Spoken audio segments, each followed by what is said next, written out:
Well, hello, folks of the racing world, racing fans all across the entire planet. It doesn't matter where you are. You can listen to Speed Street. You can watch it on YouTube. We appreciate you. We have a tremendous show, guys. I am not kidding. There's an ambulance going by my house right now, which it means that it's an alert for a great show. It's an alert for a great show. We get to talk to Pato O'Ward, the most recent winner, the first winner of the hybrid era for the Arrow Mclaren Chevrolet team. I'm just going to go out and say this right now. Top 3 interview of our show's history. It is awesome. I could have talked to Pato for an hour. He had to go, but it is, I think a lot of honesty, as Pato normally does. And I just stay locked in for it, because it is honestly a tremendous chat about the sport, about his life. My mouth was open the whole time. I was just like, this is awesome. This is great. So fantastic interview. We have an IndyCar race to talk about where there was some interesting stuff happening. There was some hybrid technology that I don't know a ton about yet, but I'm trying to learn. I was trying to do my research. I was at Mid-Ohio on Saturday for practice and qualifying. I got home on that night, Saturday night, because I didn't want to stay for the race because I had a much better view on television, honestly. Shout out NBC. But yeah, a lot to talk about. There was actually some other stuff that happened in Motorsport too that I want to give a quick couple minutes to.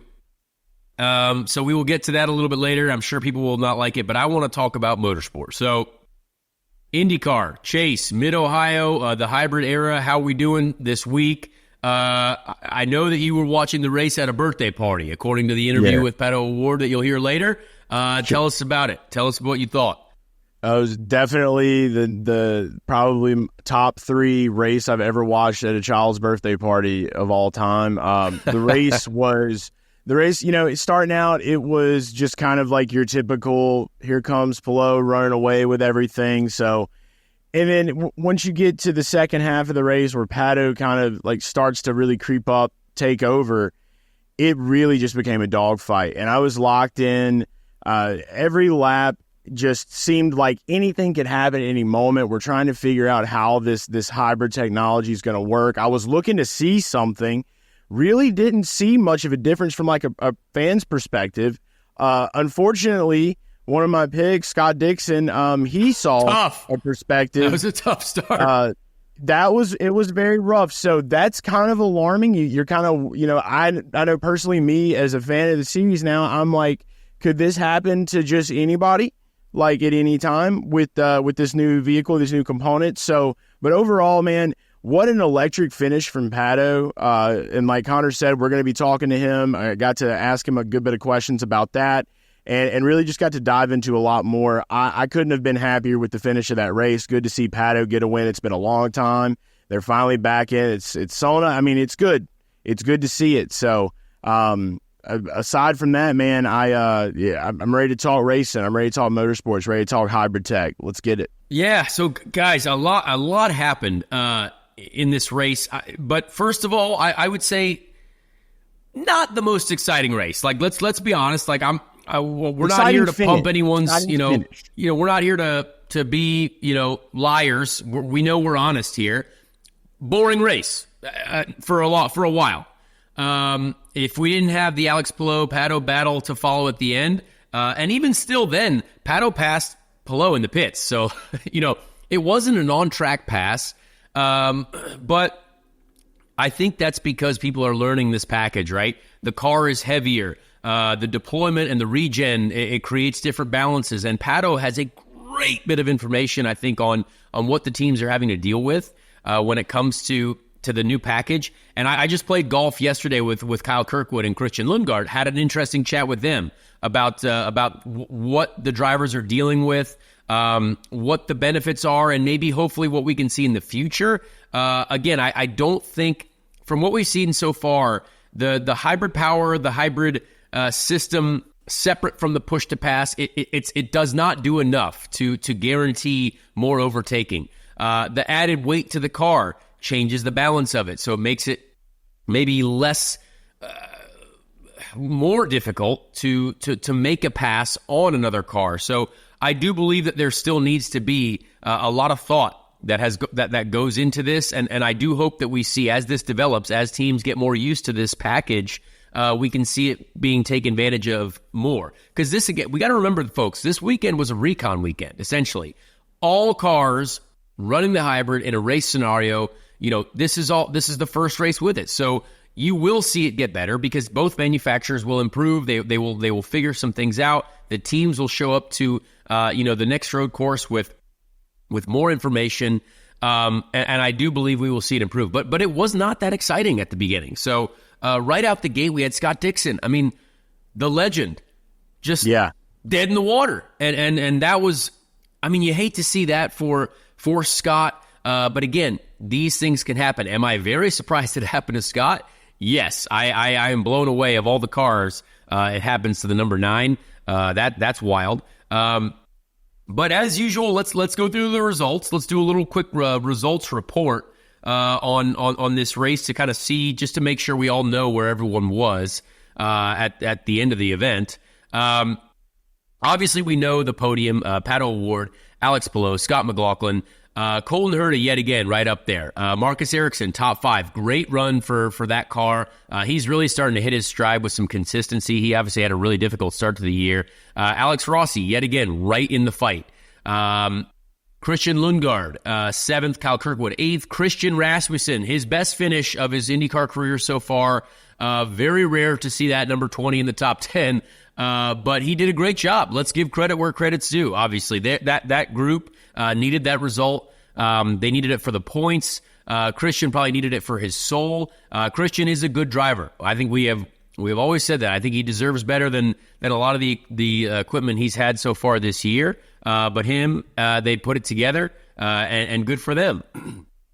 Santino Ferrucci in the top 10 once again. Not a clue how he did that. I again would still love to see how that happened. Talented driver. We've always said talented guy. But again in the top 10, using the Penske equipment well. I think, again, we'll talk about a little bit of the strategy differences because you see a lot of really good cars at the back because they tried to go 3 stops. But Santino ended up on the 2-stop strategy and made it happen. Beat Will Power. Will Power was 11th. David Malukas was 12th. Now, David Malukas stalled in pit lane, so that put him back, and there were no yellows to kind of catch up. 13th was Toby Sowery, a name that you probably have no idea who it is. Toby Sowery, first IndyCar race. Driver of the day for me. Driver of the day. I don't know Toby. Driver of the day performance coming from the back in a Dale Coyne car that has not really had any performances this year of any excitement. That is insanely huge, by the way. Big, I just wanted to mention that. Insanely big. If we go by IndyCar standards, he should have a Ganassi contract by tomorrow. Because Linus Lundqvist finished 12th at Nashville, and he was a Ganassi driver the next week. So, I mean, that never happened for me. I finished 5th or 6th in my first IndyCar race on a street course. I didn't get anything ever. So, different era. But Toby Sowery should be offered a Ganassi contract tomorrow. But maybe let's not overreact. But still, credit where credit is due. Incredible drive from Toby Sowery. First ever IndyCar race, hybrid. Great job from Dale Coyne Racing, those boys and girls over there. Great. I think this is the story of the day, even though we never saw him once on track like most of the other entries. So right behind him was Felix Rosenqvist. Tough day for Felix. Linus Lundqvist, 15th. Stingray Robb circulated better than he's ever circulated. 16th. They decided that the 2-stop strategy was the right way to go, and he was the last place finisher of the 2-stop strategy. But hey, 2-stop worked. It got him a top 16 day. So not bad. Great job, Stingray, I guess. Marcus Armstrong, 17th. He was he was one of the 3-stoppers. Linus Lundqvist was also a 3-stopper. Felix Rosenqvist was a 3-stopper. So again, that's what killed their days. Graham Rahal, 3-stop, finishing 18th, killed his day. Rinus VeeKay, another 19th. I feel terrible for him.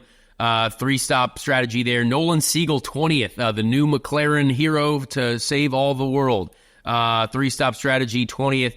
Kiffin Simpson, well, that's about where he is probably going to be. 21st, Augustine Canapino, Roman Grosjean, Pietro Fittipaldi, Joseph Newgarden, Jack Harvey, and Scott Dixon finishing dead last. Joseph Newgarden, 25th. A big surprise. That's a big one. Yeah.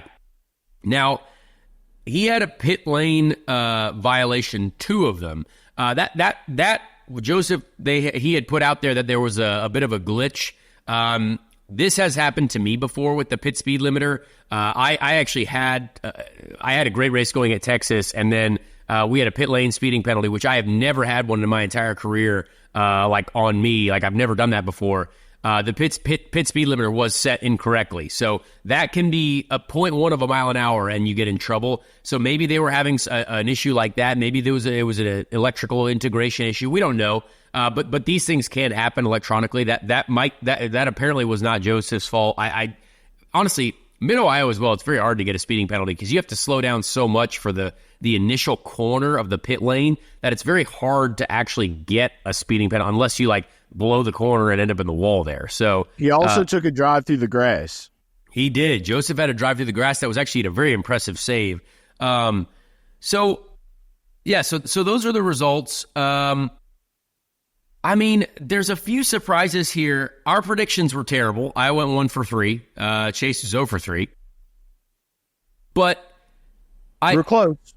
So my predictions, it was just logic. Like I was trying to be logical. Like the most testing time has been done by Penske. So I was very surprised by their lack of pace overall. But maybe with all the time they've been given, they might have overreacted to what the hybrid does, the weight. I don't know.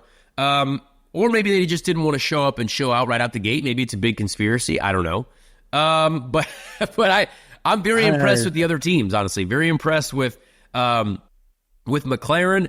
I think the McLaren team and what Pato did is, I believe, what we thought they would do from the beginning. That's what we thought they were going to do the last 2 years. So maybe, they've done the appropriate work. They made the right calls. They have done the research on the hybrid system. And they took advantage of that over the weekend. So very interesting day, but again, not that exciting. I talk about it a little later, but I was watching practice, and you see a lot of stalls.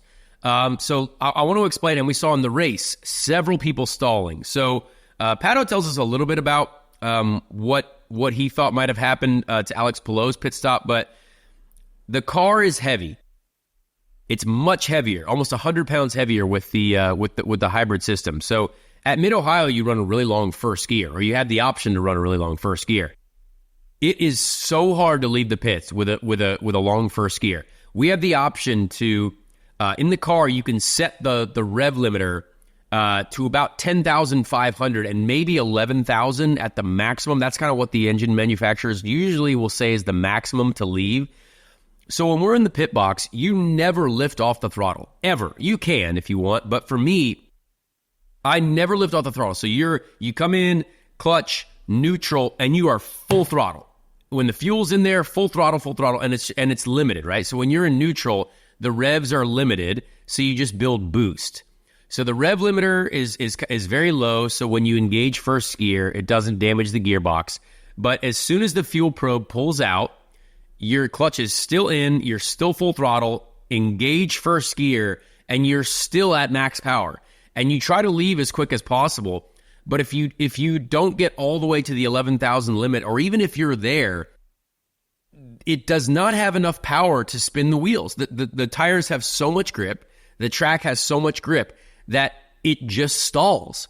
And it happened to me. The Indy GP is also a place where this is a real struggle. I stalled running sixth at the Indy GP, completely ruined my day. Pitted right behind Joseph Newgarden. I think he ended up on the podium, and I stalled. But it's a really difficult process. You could try to slip the clutch, but again, that adds about half a second to the pit stop, because if you're slipping the clutch, it's such a small window of operation on the clutch that you don't want to be super slow with it, because then you just lose time. So again, even if you put the rev limiter at the maximum and be full throttle and drop the clutch, it is not enough power to just light up the wheels. And with more weight and a long first gear like that, that is why I think we saw the issues that we did. And then Pato will explain later that with the new system, it usually when you put it in first gear, it's a clunk. It's like you definitely know you're in first gear. Now apparently that clunk is kind of going away, is gone. Pato will explain it. And again, maybe it's different for different cars, but what he thinks happened to Alex Palou, and he'll explain later, is that Alex might not have known that he was in first gear. And so he was waiting a little bit long to get going. So we saw a lot of issues there. I hated to see it for David Malukas. He was in a podium position. David Malukas, honestly, like I know I gave Toby Sowery driver of the day on the race day, but driver of the weekend, I mean, right behind him is David Malukas. I mean, David Malukas qualified third. I mean, the dude is on right it. now. I mean, super happy for David Malukas. I mean, the guy is, I mean, to come back like that and, you know, everyone to be like, oh, you know, we don't know how he's going to do. Like, oh, maybe McLaren was okay in firing him. Like, I think they have to be rethinking their choice because, I mean, the guy is on it. He's going to come in. I mean, obviously, he's probably got a little bit of a chip on his shoulder, even if he doesn't say it. Big time he's got chip, a lot to prove. He's got a lot to prove here, and he's doing it. I mean, I feel like every time I see him, every time the camera cuts to him, he's just got that confident look on his face, man. I mean, he's carrying that well. And you can just tell just from his driving ability, man. I mean, he's doing all he can out there. And you were talking about Palou and everything, too. I know that that's really speculation until we hear what, you know, Alex has to say about it himself, but you don't want to sit there and think that, like, he's just not focused when one of his guys are telling him, come on. You know, so that was the one thing that I wanted to kind of get into as well because it was very uncharacteristic for someone. All it takes is half a second. You know, be like, it's so tight. It's crazy. It's nuts, man. It really is. But I just you have to wonder now. You know, like especially going into our next races that we have coming up. It's just like, are we going to see things like this again? Are they going to learn? We have a little bit of data now. Maybe they can take from that. Maybe the racing will be 10 times better once we get back. So it's just there's so much in the air right now. I'd love to just crunch numbers, man. I'd love to look at everything I could data-wise right now just to see where these big major differences are because you really can't tell by just the naked eye. Yeah, like I had a couple different conversations with different drivers, and because the car has so much more weight in the rear end, and where you regen. So think of like let's talk about turn 4 at the end of the back straight. There were several moments of cars in practice where you're like, whoa, they lose it before they even get to the apex, which is not normal for that corner because you're so locked in on the brakes there, and there's so much downforce in that corner that it's pretty tied down. And when you see that, the cars are trying to regen on the brakes, so that creates a balance shift. It's regenning, and that means that it's affecting the balance of the car. So if you're not regenning, that will feel different. So for the drivers trying to kind of manage both balances of both regen and not regen, that adds a challenge for us. But I don't know if that extra challenge has paid off in more overtaking. I just haven't seen it yet. But just keep an eye on the fact that hey, drivers are now fighting a different balance challenge in the car. And I saw it. I was able to you just look at it and you're like, oh, okay, wow. Haven't really noticed cars being a little bit freer into 4 or freer on the entry of the corner. Haven't noticed Joseph losing it at the entry to turn 11 or 12 at the end of the lap there, quick left-hander. That's not a normal thing for Joseph. He did hit the curb big time on the entry, but maybe because he wasn't regenning or something, like maybe it added a lot of turn in and he got there much quicker than he thought. So the drivers are going to have a lot to adjust to, and we're going to see that all the time. I think we're in for a completely new experience yet again once we get to Iowa this weekend. Absolutely. I don't know what's going to happen. I hope with everything in my soul that it's going to be a good race, but the cars are going so fast. I know that the load in the steering, from what I heard from, I won't say specific names so we don't get anyone in trouble for sharing information, but the load in the steering has gone up greatly with how fast these cars are going at Iowa now. So we'll be very curious to see how the tires last. We hope there's some degradation because we want to see some overtaking late in the stint and some drivers really struggling.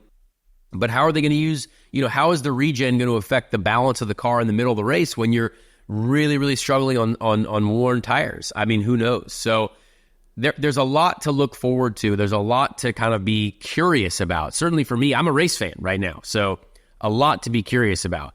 But before we move on from Mid-Ohio,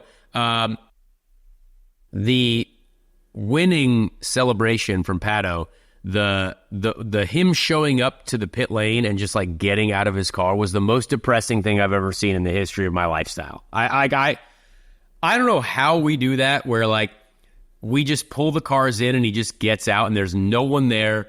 There's nothing happening. Like poor Pato, like Pato's super happy, but like I think you're more motivated to go like, yeah, like jump up when there's like a crowd of people or like bunch of photographers or something waiting for you. Oh man, it was so sad. We got to fix that, dude. Like we get to F1. Like I watched the F1 race, Lewis Hamilton winning. It was the coolest experience ever. Celebration. He gets out of the car, gets on top of it, and he's like, yeah, the people go crazy. And then he runs and jumps into his crew guys. Like that made me emotional. I was like, heck yeah, that's sweet. Like NASCAR, dude. They're doing donuts. Right. Yeah, like and there are a bunch of people there throwing beverages. Like, dude, winning an IndyCar race is freaking hard.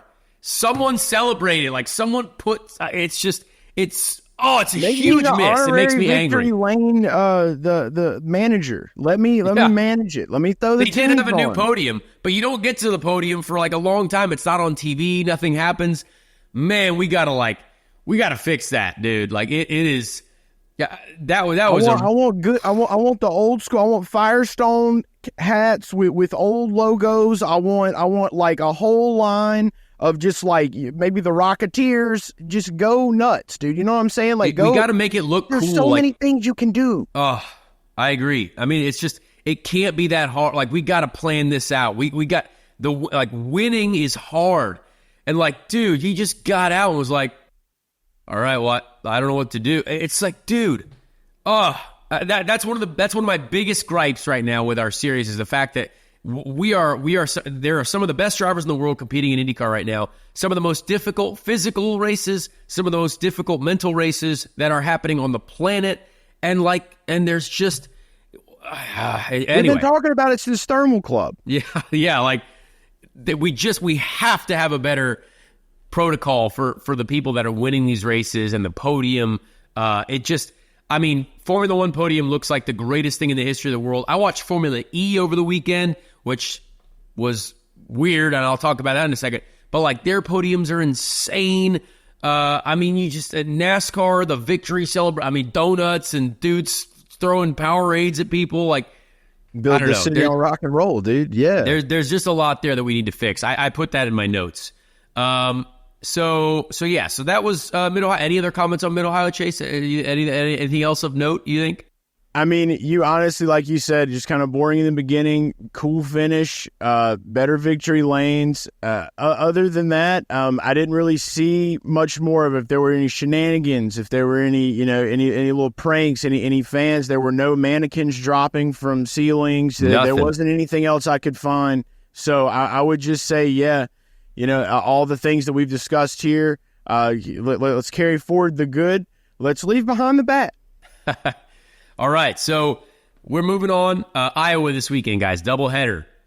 Be sure to watch it. Incredible product, we hope. Lots of concerts. If you're not going, why not? Post Malone. Post Malone's going to be there. It's going to be wild. We're going to have, I think, a very interesting product. It's going to be hot.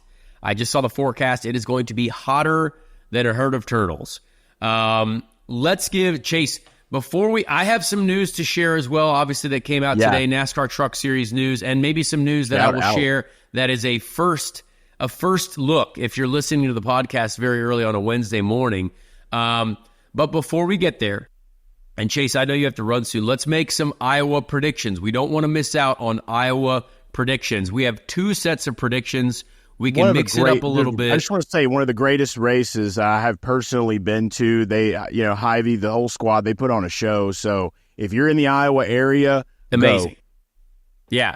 All right. So Chase, I will go first for race 1, for Iowa race 1. I think it's very, very simple for me. Joseph Newgarden is obviously one of my podium predictions. I'm going to go Joseph Newgarden. I'm going to go Colton Herta, and maybe I'll mix it up a little bit. Maybe I'll change the pace. I want to throw in like a weird one, but then I also want to be right. So with that, I will go Joseph Newgarden. I will go Colton Herta. And Pato. I'll go Pato. I got to bring Pato back into the podium. I'm going to switch it up for race 2, though. So, Chase, give us a race 1 prediction. All right, race 1, I'm right with you on Joseph Newgarden. He's just been just the all-star of ovals, so you have to go with him. I'm going Pato as well, so that's two guys that we already have right there. Yeah, we got to change it up, though. You got to get a different third. I know. Well, my different third is very different. I'm going David Malukas. I don't know. Oh, nice. That's a good call. I have him in race 2. Going with little D, dog. I'm going to tell you right now. Malukas, I remember going back. I know it's a completely different track, but I mean, a world, what was it, at WWT a couple years back? Yep. I mean, he showed out one of the best finishes. So I'm going to roll back in with Malukas. I feel like he is one of the true up-and-coming underdogs of ovals. So, hopefully we'll get to see it. Plus, Meyer-Shank's supposed to be having some really cool, is it livery? Paint schemes, liveries. Yeah, nailed it. Nice livery there. So, yeah, that's going to be my first, for race 1. That's my 3 guys right there. All right, I love it. Let's go to race 2. So, race 2, I am going to go David Malukas. David Malukas, I think he's going to get race 1 under his belt. I think he's going to feel it out. They're going to dial that sucker in. I know that car can be very good. We had great pace in that car there last year, but we got caught off strategy so many times. So I know they have the ability to do it right. David Malukas is one of my predictions. I am actually not going to go with Joseph on this one. I am going to say maybe they suffer an issue. Maybe they have a problem. But I am going to go with. I'm going to go with. I'm just looking at the drivers here. Not Graham Rahal, but I'm going to go. I have to go with a Penske driver. I've got to go Will Power. I think Will Power, David Malukas, and Alexander Rossi. That's what I'm going to go with. Alexander Rossi is going to finally figure it out on the ovals. Just kidding. He knows what he's doing. But I'm going to go with a completely different mix-up for race 2, and that is my Iowa prediction. All right. Race 2 for me, we'll have Joseph in it. I'm going all Joseph right. Back-to-back. He's done it before. Why can't he do it again? I'm right with you, another Penske driver, except I'm not going Power. I'm going Scotty Mack. I'm going with Scotty Mack for race number 2. And then my third for a bounce back from this past weekend, because Lord knows it was the roughest of roughs. Scott Dixon for race number 2. So there we go. Scotty Mack, Joseph, and Dixon for race 2. Joseph, Pato, Malukas, race 1. And again, these are pure guesses. So a lot of people were like, oh, terrible picks. It's like, well, you picked the IndyCar top 3. Like, this is hard. This is a hard series to predict. This is like the hardest series to make fantasy predictions for. We're just going off of the information that we know. I know that Pato is good at this track. I know that Colton was fastest at the test recently. I know that Joseph wins all the time. So, like, we're only going off of the real data. You know what I mean? That's all we got. Right. We got a lot of Excel sheets. A lot of Excel sheets, yeah. So, anyway, Chase, I want to get your reaction to the news that I announced today. NASCAR truck racing. So we are going racing with Nice Motorsports. I am going racing, and we're starting at IRP on the Friday night. What are you talking about? Huh? I'm not going to get to ride. You said no, you're in there too. Yeah, you're in the passenger seat. Yeah. Just put me in the truck bed. You know? Yep. Come in home. So we'll be in the number 44 truck. Very excited. I've been working on a deal with this team for a long time. We've been trying to do things. We haven't had anything that came together. But we finally got the funding in place thanks to Power Plus, but also Polka Dot. So I know what I announced today was just with the Power Plus livery.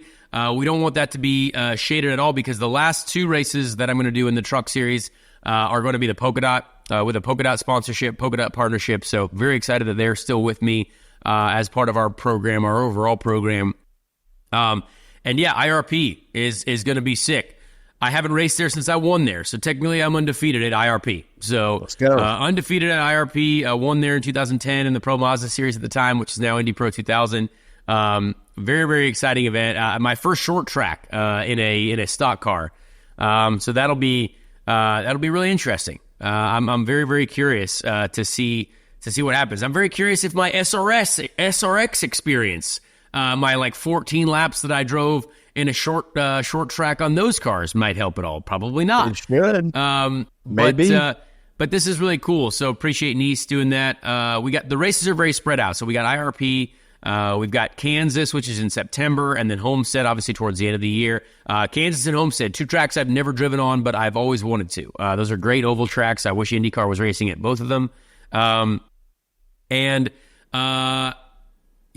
Also, one thing that didn't come out today, but it is coming out tomorrow that I think will be, this is a whole week of Conor Daly announcements, a.k.a. just 2 days of announcements. Very, very excited for this, though. If you're listening to this show, this is a first look, because this will come out on the Wednesday. It will probably come out sometime in the morning, mid-morning or so, but this show comes out early in the morning.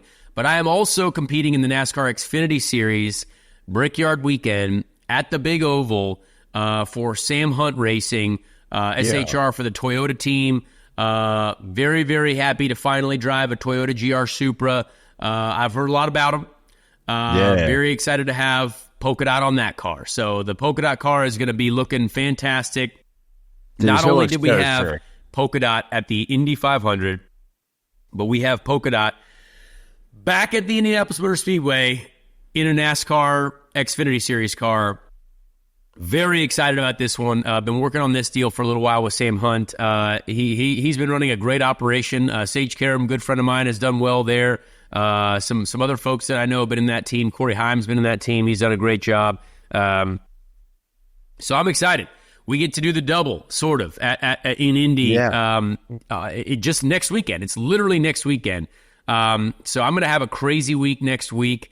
I'm testing the BMW GT3 car on Thursday in VIR, flying back Thursday night in the Xfinity car for practice on the Friday, straight to IRP for practice, qualifying, and racing the truck, and then back to the Big Oval for the Xfinity race the next day. So big weekend, Chase, where I'm getting into the NASCAR game. Man. And I know this is an IndyCar show, but guess what? You have to listen to me. Well, I mean, it is at Indianapolis Motor Speedway. That's what I was going to ask you. I mean, is this your first time, like actually racing a non-IndyCar at IMS? Yeah, well, I've driven a sports car race there, but yes, on the oval, this is the first time I've really driven anything else.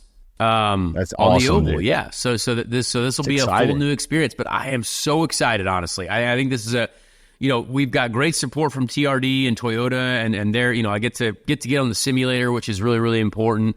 And this is a really cool deal for Polka Dot. It gets Polka Dot out to a whole different group of people. We're trying to get the blockchain tech out there. We're trying to get the fast, innovative blockchain technology out to the folks. Make sure they know what's up. Get them into the Web3 game. We're going to try to get them into the whole world of Web3. So very, very excited about it.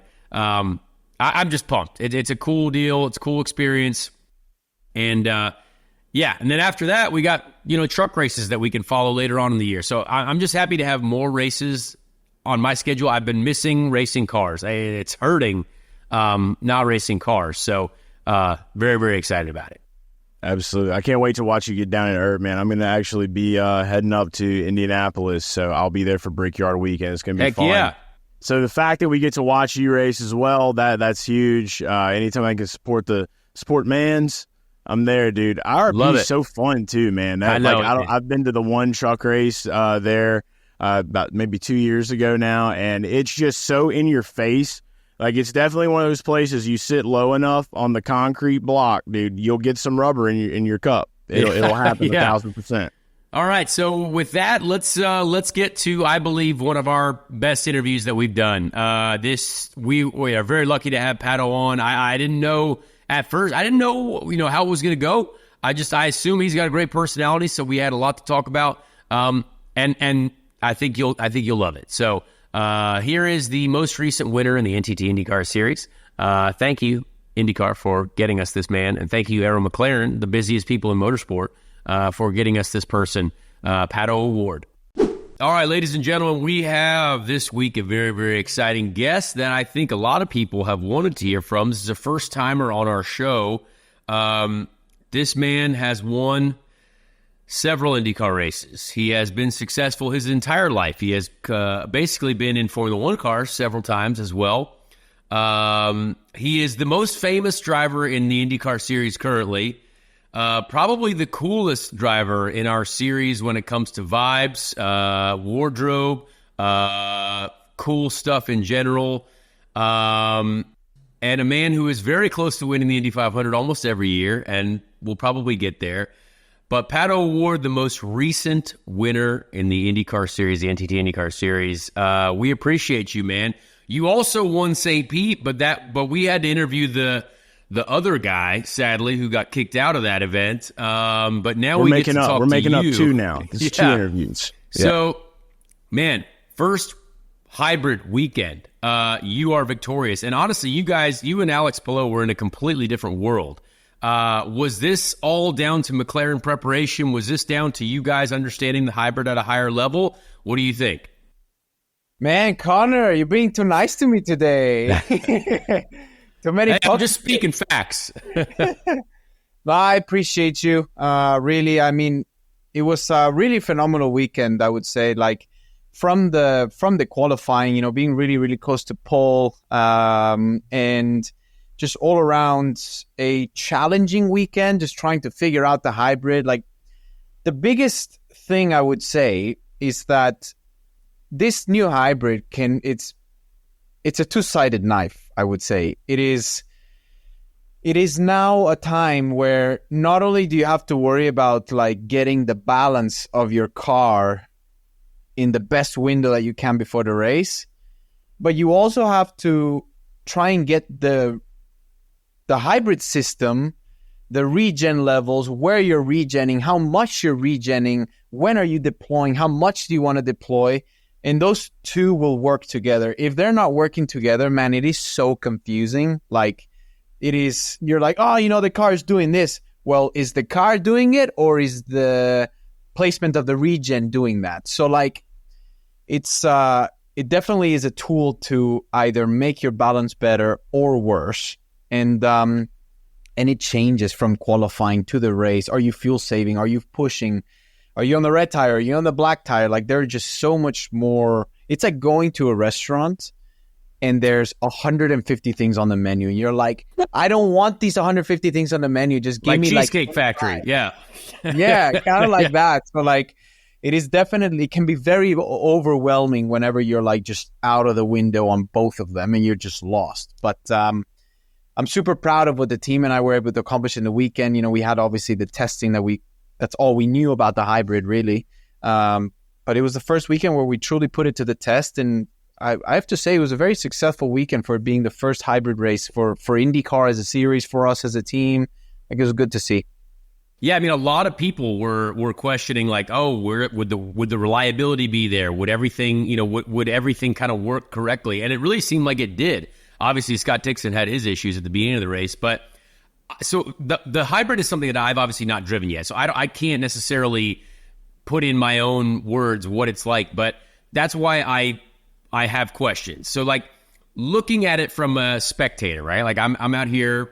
I understand, obviously, a little bit of what this car does. I've driven it a few times, but when you look at qualifying, when you look at all the graphics that we have now for regeneration, for deployment, you guys are obviously way busier per each lap. But what I notice in practice is you see a lot more cars. Like I would say I saw many more cars like losing the car on entry, or like all of a sudden before you get to the apex, people were snapping loose more so than I would say normal. And that is on brake release, but I also know that you're regenning on brake. So would you say that with the added weight, with now this regeneration, you had to change what balance you wanted? And you like the car to be free for sure. You definitely have crazy hands. You're out there slinging that thing around.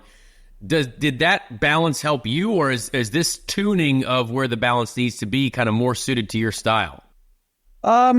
I would say like I experienced that a lot actually in practice one, where we went out and I was like, man, this is exactly where I'm having these issues. And they were a lot of the regen areas. They really were all the areas where you're doing most of the regen. Okay, the car's getting light, so it's always had that like characteristic around Mid-Ohio, but it was just heightened so much more. And it's like, well, we obviously don't want to be regenning on the straightaway on like half throttle, because that's just, we're gonna lose power. So like, what can we do in order to just like basically not have it as aggressive and like maybe position it in a different phase. So that's something that we were playing around with a lot, and I think a lot of other guys were as well. But it was just like tuning two very different cars, basically. Like you basically have to tune two different systems. Obviously, one being more mechanical, the other one being a bit more the hybrid. But they ultimately have to complement each other. If they're not complementing each other, then it's not going to work. Because then if you end up securing both of them, then the car is just going to be horrible. Or if you end up losing in both of them, like when you say, I want the car to turn more, are you going to turn it with the hybrid system, or are you going to turn it with mechanical changes? So like there's so much more options now. Very interesting. I would like, I mean, I feel like we only know like less than probably half than what the system is actually capable of. So like we're still in such a learning curve and such a challenge. Going to be so different on the ovals. I feel like it won't be as useful, I will say. Like, for example, this weekend in Iowa, I don't expect it being such a massive difference besides the weight to like a Mid-Ohio, when you're really braking, when you're really like stopping the car, pitching the car. So I don't know, man. I mean, I think it obviously is going to be a challenge for everybody. We're not the only ones that are going to be fighting through it. Yeah, for sure. So when you at the beginning of the race, Palou is gone, right? Like we're okay. We hope. I certainly was sitting in my seat on my couch very comfortably thinking, I really hope we see something going on here. But then you're slowly working your way there, right? Is the car getting better as the track grips up for you? Are you guys figuring it out? Is that what you were hoping for as the track rubbered in? You're like, all right, we're going to get better and better. Your last pit stop was obviously better than his, a little bit of a jump. I mean, was that kind of the plan? And then when you saw the traffic obviously being the enemy, what was that whole scenario like as the race played out for you guys? So initially for me, the first stint, I knew, I mean, that 10 car with, Palau Ganassi combo is obviously the car that everyone is chasing, right? And they've been so strong, but specifically on the blacks.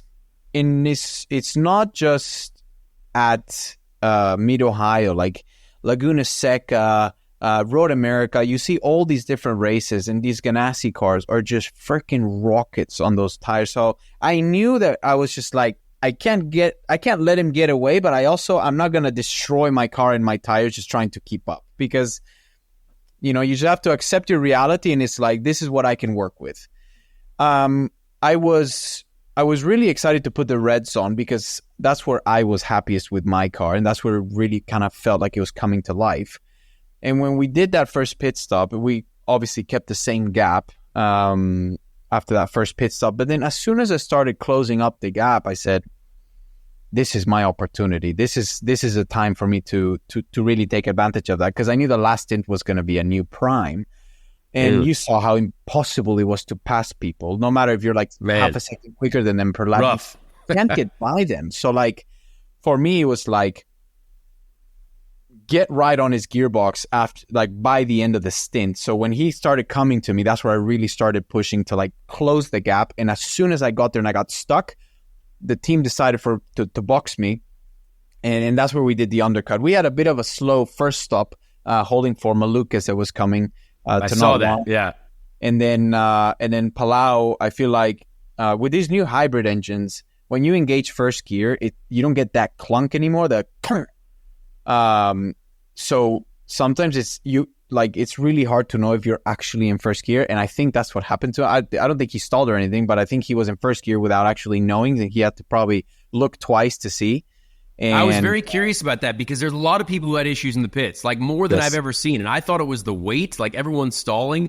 But that's cool to know that there is like a way different engagement of the first gear. I didn't know that. That's good for the people to know. Exactly. And I think that's what ultimately made him, slow up that just a little bit more and gave us the opportunity to get him pretty easily out of turn one. If he wouldn't have had that, we probably would have been fighting into turn two, I would have expected. But it was good, man. I mean, we really kind of, we were basically perfect. And I knew that we had to be perfect if we wanted to beat these guys. Because when have you ever seen Palau not run away with the win when he's like ran away in the first stint? Very rare. Very rare. Yeah, unless there's a yellow that goes, that falls and really like moves them back, they usually just run away with it. So I was determined not to let them run away, and then just like, really be ready for an opportunity. And obviously it came about. We had a mega in lap, mega out lap, great pit stop, and we just, we made up the time that we needed. And thank God you did that, because there wasn't a ton of else going on. So before we move on from Mid-Ohio, I have a lot more questions about Pato, the human. But Chase, I know, has a question about the race as well. So Chase, I'm going to let you get in there. Yeah, Pato, congrats again on the dub. I know it's been a minute. You've been ready to get back in victory lane, so good to see that. And I wanted to talk with you about towards the end of the race, man. I mean, it was one of the more exciting races I think we've seen at Mid-Ohio, coming down to the line in that second half. And when you were coming around that last turn, dude, I mean, you were drift dogging it. I'm gonna be straight, like it was coming out, dude. You were going full send, man. And I wanted to know, like, with you and Alex, like, I know that you guys are like two of the top contenders in this series right now. What is the relationship like between you guys? And when you were coming around that turn, I mean, what was that thought in your mind whenever you were there? Because I literally jumped up. I was at a birthday party. I was at a kid's birthday party watching it on my phone. And when I saw you get loose there in that last turn, I was like, and everybody just looked at me and stared at me awkwardly. So I know that was a big moment for me. So I want to know what it was like for you right there before you crossed the checkered flag. No, I would say, he was pushing. I could tell he was pushing because I kept seeing him going off behind me. So I knew he was pushing so hard to try and get us. And, for us, it was, for half of the stint, we were basically catching up to Canapino and Kiffin. And then when I got let loose with fuel, I created a gap and I was like, okay, now we're comfortable and we just kind of like keep on this for the rest of the stint. But when I caught Kiffin, and then you can't get by anyone. And obviously I got stuck. So he caught me within the lap or two. And then he was on my gearbox. And we were always I was just like, just stay there. You have to be also aware of like Canapino and Kiffin not making a mistake. Because then if they get a little rough and then then it gives him a chance to get you. So it was a constant, like, managing, like, where are we? Because I knew I wasn't going to be able to get Kiffin because he was blowing through push to pass, just like I was, to keep Palau behind, and Canapino was as well. So like it was just, we were kind of on a DRS train, but a push to pass train, I would say. And coming around that corner, I mean, honestly, I don't even remember it happening. I was just watching for the checker, and I was like, yes. Yeah. But when I resaw it, I was like, oh dang, I got a little squirrely there. I know, man. I was like, this dude's about to go hop in the whip. Dude was like initial D, full send. I'm like, man, Pato's getting ready for the drift sessions, dude. I'm ready for it. Man, so obviously Mid-Ohio, great. But I've had a lot of questions, I think, for you that a lot of people, a lot of our fan base would love to know. But getting into IndyCar, right, for you. So you had a successful run up the ladder, right? I met you when you were a child in go-karts, and you're not that much younger than me, but you are a lot younger than me when it comes to racing terms. The beginning of IndyCar, you kind of fought your way into it, right? A couple, one-off rides here and there, and you were with Carlin when they were, a budding team. Tell people a little bit how difficult it was to kind of make your mark, like getting into the right spot to get that McLaren seat. Like, you were even a Red Bull driver for a little while. Like, I want to know how close were you kind of to being a Red Bull guy, like going towards the Formula One route? Like, there's a couple of scenarios that I think are really cool to talk about, how you kind of came through the the sport. Like, I want to know how close are you to going into the Red Bull F1 system, and then how did you make that decision to be, all right, I'm going to be a McLaren guy, and here we are, household McLaren name for forever, it seems like. Oh, man, 2019 was a freaking year, I can tell you that. It was, I mean, winning the Indy Lights Championship with Andretti in 18, and then doing a race with Harding at the end of the IndyCar season. I remember. I drove that car. Yeah. And did a really nice race for my first IndyCar race, like very, very enjoyable. And I was like, that was like my deal for 19, it was me and Colton, blah, blah, blah. And then going into February, there's no mechanics at the shop. There is no cars built. I was like, what is going on? Something's going on. And ultimately, obviously there was no money. And I asked for a release because I knew that if someone was going to get the seat, it was going to be Colton. It wasn't going to be me. And they refused. For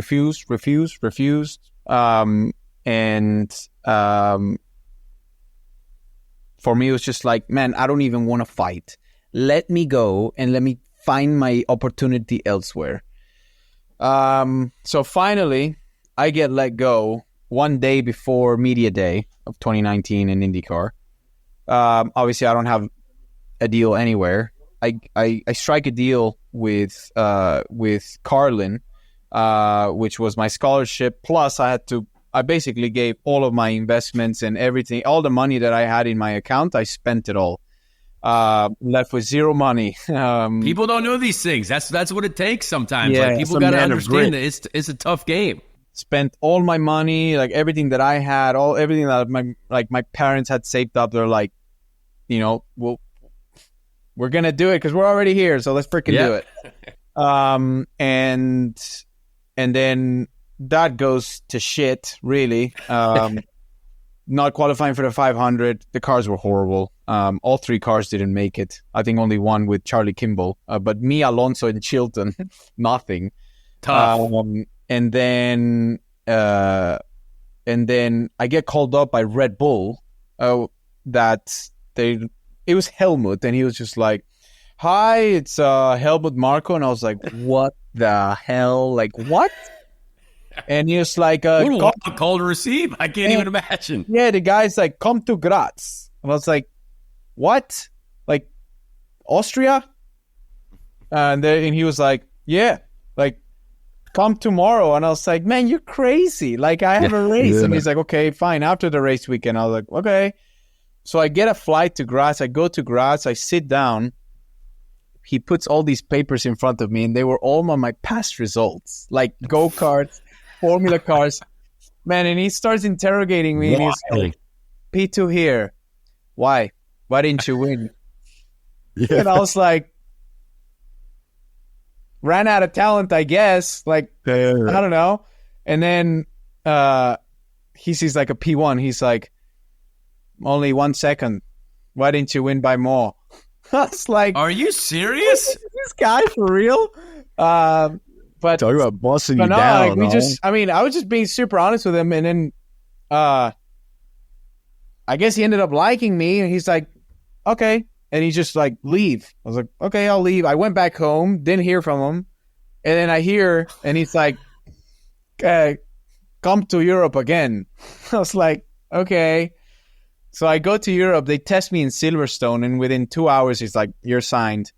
So what car was it? What car did you test? 2012 F1 car. Yes, Formula One. Got it. The V8, just freaking awesome. Yeah, that was sick. Probably, yeah. 2012 or 2013 was it? It was one of those. 2012 and 2013 were both V8s because that was when I was an F1 test it was driver. One of so those, like those cars were sick. Yeah, maybe it was 2013. But anyways, they test me in that. They signed me. I had signed a Formula One contract. I did not sign anything else because I had already been pre-approved by by Charlie Whiting, may he rest in peace. Yep. For my super license. So I was actually basically in line to go in the Toro Rosso seat beside, I believe it was Kvyat at the time, because Gasly was struggling in Red Bull. So that was like the plan, basically. Like, that's what I signed for. And then Massey's team goes into the FIA. Politics get into the way. They don't count my Indy Lights championship points because instead of, there was only like 12 total cars or 10 total cars versus the 13 or 14 that have to be done. They don't give me my super license. End of September. Oh, then I get shipped off to Japan to try and get super license points. Super Formula. Super Formula in Japan. That doesn't work out. And then Helmut, I was at a tour in Mexico City for Red Bull. And Helmut called me. He's like, so, well, they didn't give you a super license and we can't use you for what we need you. So you are let go now. And I was like, okay. But I have to be fair, I have a lot of respect for him because he was always extremely honest with me and he was no bullshit ever. Like he was always like, what I told you I was going to do. And he did everything he told me he was going to do. And he was like, you know, it's your career. I can maybe give you F2 seat, but I'm not going to confirm a Formula 1 seat if you do well in that. And I was like, man, I need to go and I need to make money because I am at some point where I can't risk it. And he was never interested in IndyCar. There was never any interest in IndyCar. Never. Man. And so I get let go. I call Zach instantly. And by this, it was like very late, like September 24, 25 or something. What year? This is 2019 still 2019. Yeah. And Zach had been like poking me, like, are you free? Yeah. And I was like, no, man, I'm sorry. Yeah. And I called him. I was like, look, I don't know if it's too late, but like, I'm free. Surprise. Yeah. And then because there was that transition, like 2019, I had even subbed for Ericsson, and like, because even I was talking to Zach, I was like, hey, like, what's going on? Like, and I knew that you were involved in that situation too, so there was definitely a lot up in the air. Exactly. And then, and he was like, it's late, and I was like, look, man, like, don't give me an excuse. Just go freaking check if you can or not. Yeah. And then he calls me like a few days later. He's like, you're going to receive a contract in your inbox in the next whatever. And I was like, okay. Great. Honestly, didn't even move the contract. Right? I didn't have another option. So I was just like, let's go. So then COVID comes. Yeah. You know, now I have a seat. COVID Life is about to be awesome. And then it's like, oh no. So then that goes through. Then we start racing. Ended up doing really well. Ended up fourth in the championship first year. And then in the following year, you know, had my first win. And then it's obviously been a great journey so far. This is my fifth year with Arrow Mclaren. And then that's really how, like, in 19, man, like, I can't tell you how many times my career has almost come to an end. Like 2015, 2017, 2019, like every 2 years it was like, oh, but we're here right now. Very grateful in the position that I'm at and really, you know, just striving to be the best I can. I think that is a tremendous story because, like, we're now talking to a guy who has been so close to winning the Indy 500 2 years in a row. You also didn't make the Indy 500 at one point. Like, can you imagine the people back then who were probably like, oh, who is this guy? You know what I mean? But like, sometimes it takes time. Sometimes you got to find the right scenario, the right people to support you. And then boom, now you're like the guy, like you are the guy. And so I appreciate you telling us that because honestly, I don't think people truly understand how cutthroat and how difficult this sport is to kind of navigate your way to one of the very few seats that are available. And it's fascinating. Yeah. And I mean, at that point when you get that opportunity, like for me, when it was like, I better make this first year a freaking year because I just, you know, I knew that I could do it. And I feel like going through that in IndyCar, just fighting, like no one wants to give me a chance. No one wanted to give me a seat. And then, you know, Zach comes along with Sam and Rick and, you know, an Arrow and they like, you know, they get this deal together, you know, and obviously ended up probably outperforming everyone's expectations. And that's basically the same answer that I have to when people are like, when are you going to Formula One? I don't know, man. Yeah. I don't even know if it's going to happen. If it does happen, I will have the exact same approach that I did it here in IndyCar, and I know it will be the same. Like, I know I will take advantage of the opportunity. The problem is, it is so hard to join the circus. Like, it's hard enough just to get that opportunity. Once you're in there, people move around a lot more, and you have more possibilities to move somewhere else. But to get in is really hard. But then also to stay is very hard. So they're two very different things. Yeah. Well, I know that we don't have a ton of time with you, but I wanted to get Chase in one more question here. But this has been tremendous. So we got to have you back on at some point, because there's a lot here, and I think it's awesome. But Chase, give us one more here for Pato. Yeah, no, Pato, the story is interesting, and finding out more about, Pato the guy. I have like a nickname I've been giving you. It's been a big project this year with McLaren, getting back to when the project's complete. You've won. I've been calling you Project Pat. By the way, so I'm just kind of giving you that. I don't know if you know about the real Project Pat. He's it's an honor. It's an honor. Thank you. I will say this. I've been checking you out on Instagram. Like Conor was saying before, you got a lot of good vibes. You're a goofy dude, and I think it's awesome. The personality shows. You got to have personality to be a driver. Selfie king. Let's go. That's it. Big selfie guy. So I also noticed you got a lot of food pics. You're kind of a food guy, big food guy. And with you being a foodie, I'm going to give you the hardest question that you've probably ever been asked in your life.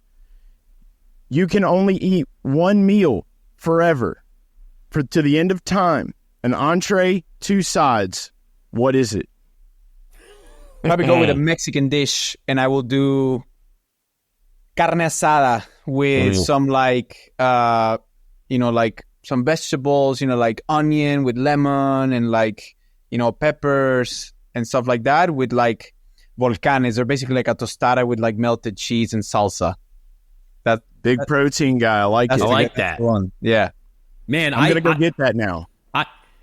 I don't know how much time you have left. I wanted to talk about the 500 a little bit, but I don't know if you have enough time. But can you give us here? I will do it, but let me just text.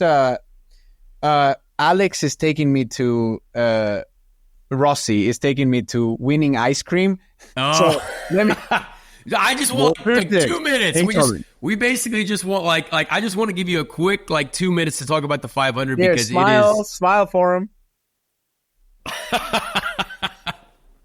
Just a quick 2 minutes on the great Indy 500 that we saw, because I think that people deserve to hear about it. And obviously we don't want to go too crazy, but I appreciate you. Okay.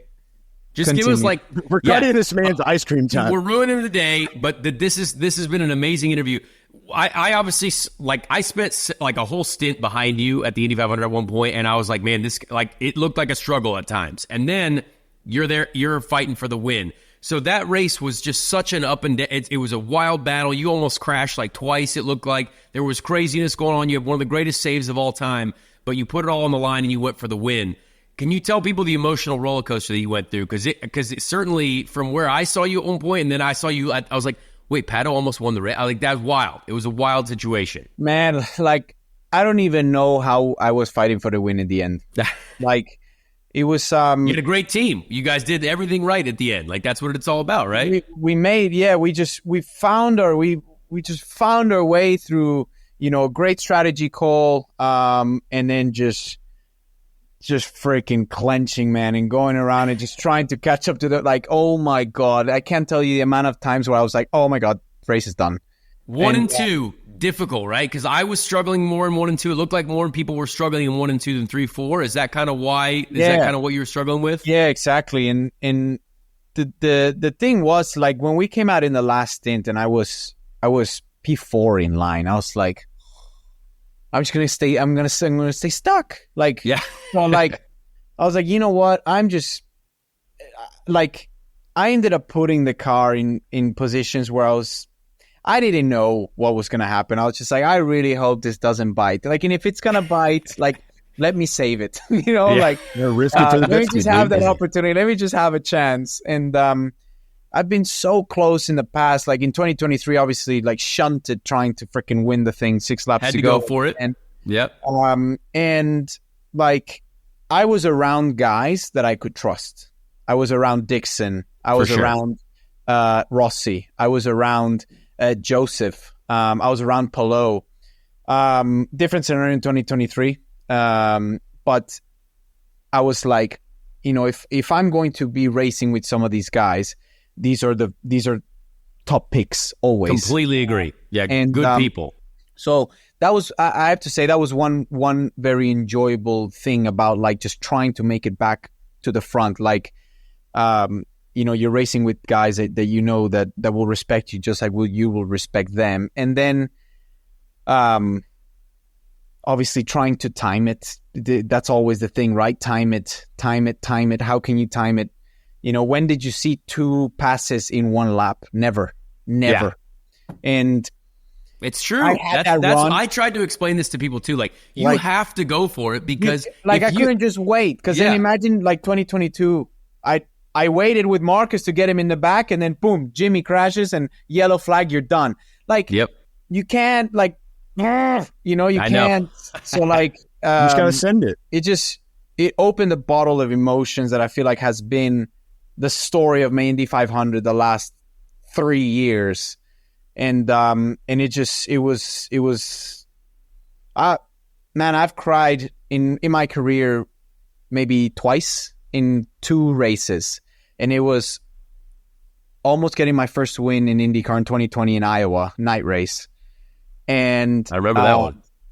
And Indy 500 for 2024, and it was just such a where you just can't control it. Like, it was just like, your body knows more than what you do at that moment. And that really was all it was. Just, because I know I put just so much passion into it and so much energy and sacrifice. And I know everyone else does as well, but like, just those things when they're just so freaking close and it's not the first time, it's where it's so painful in a sense where it's like, it really is like shattering your heart. Like, it's not, oh, it hurts. No, like your heart just really and I hear you. That's what it was. Man, this has honestly been, I think, one of the greatest interviews we've had on our show. I completely agree with you. You'll have many more shots at the Indy 500. We know that. It's everything you want. It's what we dream of. It pulls at everything. I appreciate you staying around. I don't want to ruin the rest of the day. You're good. You're good. I know you'll probably win another race before the end of the year, and that means we get to talk to you again. So, Pato, thank you so much, dude. Honestly, this was a tremendous. I knew it would be good. So I appreciate you. Thank you. We appreciate your fan base. You're the most famous dude in the sport. Yes. Keep helping us. We gotta take IndyCar to the moon. Baby. So we appreciate you. To the moon. All right, take pictures. Take pictures of ice cream. Yes, thank you. All right, cheers, guys. Later. Well, folks, I hope you enjoyed that interview as much as I did, honestly. Love the honesty from Pato. Love the story. I mean, I even learned several things about his life that I did not know. And a lot of you might not have been here for our interview with Jaime Alguersuari, who you might not know that name, but he was a former Red Bull Formula One driver. And if you haven't listened to that interview, please go look it up in our list of episodes. Tremendous interview, and it was great to hear about the Red Bull system. And again, fascinating to hear from Pato about the Red Bull system. Really, really, really enjoyed that, and the honesty and the fact that he said he literally put all of his money into being an IndyCar driver. That's what it takes sometimes. You got to take chances. That's what happens. So love the honesty there. Appreciate Pato for being with us, and hopefully we get to talk to him again. I have a feeling we might. Might even be after this weekend in Iowa. Who knows? So yeah, that was our interview. Again, Iowa's coming up this weekend. Please tune in, check it out. I haven't seen any ratings yet from Mid-Ohio, but leading into the NASCAR race, hopefully that helped. We shall certainly see what happens. But yeah, hope you guys enjoyed this episode. I watched a ton of motorsport this weekend, so I promise you can watch it all. I woke up and watched the Formula One race, and honestly, I know we don't talk about a Formula One a lot, but it was a tremendous race. All they need is rain, really, throughout the entire race randomly to make it really, really cool.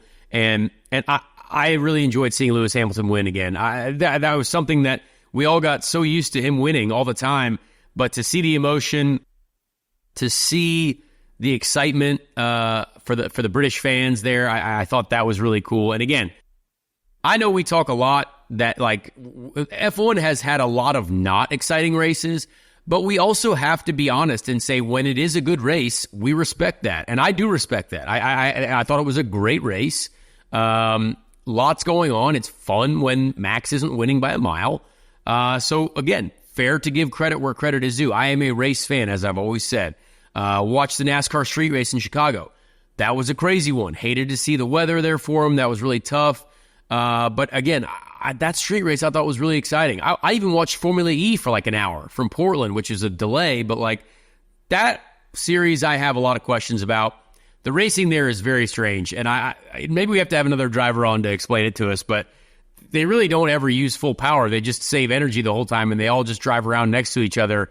And then they end up at the finish. So it's a bit strange. I don't really get that one, honestly. I don't get how they say a ton of people watch that either. But again, I have a lot of friends in that racing series, so still trying to understand it.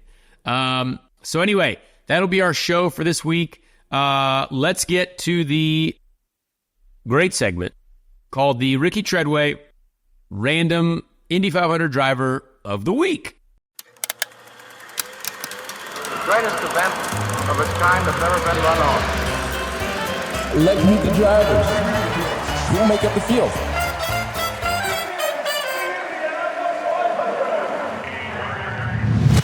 All right, with that, we went very old this week. We went back to the depths of history. We went to 1927, the 1927 Indy 500, where George Souders, I believe, won by a country mile.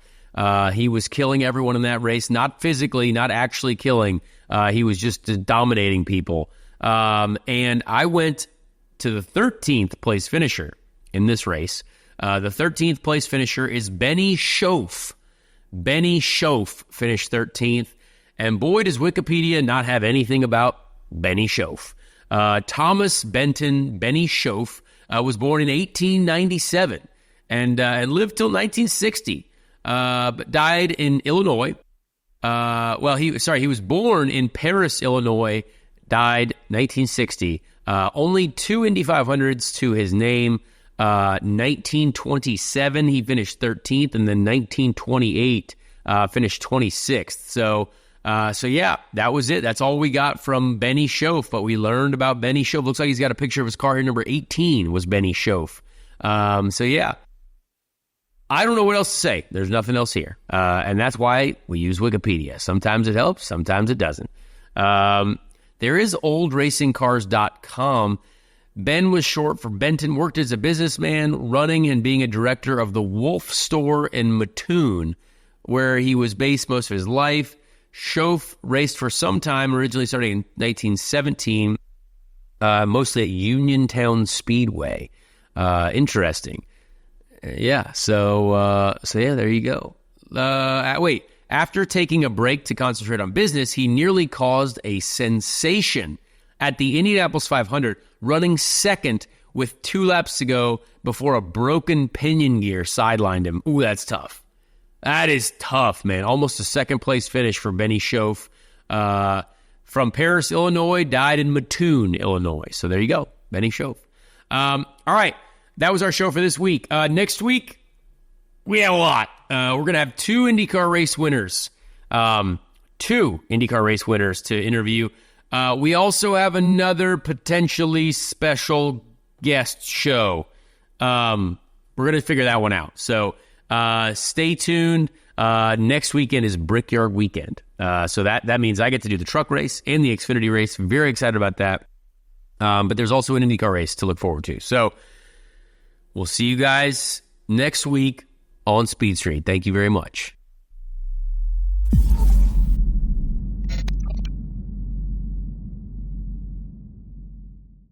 Hey everyone, Conor Daly here. Please leave a like on this video if you did enjoy it, and also subscribe to the channel as well. That would be very helpful. Be a friend, tell a friend.